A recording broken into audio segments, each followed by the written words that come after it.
I've been reflecting a bit on my writing, and I suppose I've been accused from time to time of being obscure. The accusation being that what I write is impossible to understand, and who could ever figure this out, and why don't I just write things that are simpler? Truth is, we live in an age where our most famous poets are easy to follow. There's no second level. Everything is surface and oftentimes banal, and there's not a lot of symbolism to figure out. It pretty much is what it is. Um, for me, that lacks texture and depth and the things that made me fall in love with poetry in the first place. So perhaps I'm out of step with the times. Uh, it's curious, of course, that the same people who would complain about not understanding a poem might look at a painting, have no idea what the artist was really up to, but love it anyway because it's beautiful and speaks to them somehow emotionally. I'll never forget when I was in my first year at Iowa State, we were reading Charles Wright, who I think is my favorite contemporary poet, probably the best poet alive these days.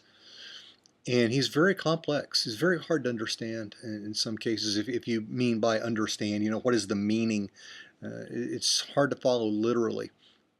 And my classmate, David McWright, said, I don't know what it means, but I feel something.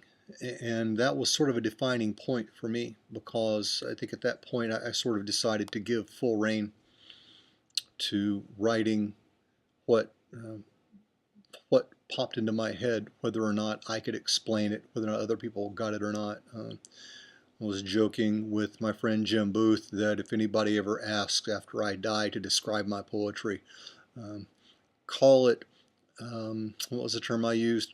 Post or apocalyptic neo-symbolism. Yeah, let's go with that.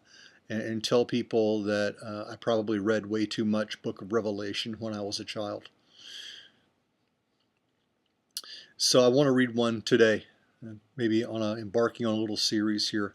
And this one is intensely personal in a way, but I also think it makes a statement on a certain institution in our society that others will understand or relate to if they'll set aside some of the specifics that might not mean anything to them and just kind of go with the flow a little bit here. So don't worry about what it means, and I guess respond to how it sounds, and maybe what it makes you feel, if that means anything. This is called Wedding Song, Part 1. Drape those chains across the altar. Release the moths when she says, I do. Pour some coffee and calliope for God's sake and prop her up over there by the organ grinder. Part 2. When the rite begins, forgive me. Rose and shank draw blood, sign of the cross, an aftershock of flesh against which you cross yourself. A requiem for the wed. He speaks the sanctity of marriage, the dignity of wedded love, the grace of sacrament, and the higher mysteries of abandonment, rejection, betrayal. The night is a vigil of candle flies, a ligature of bared teeth. Part 3. Ah, love, let us be true to one another.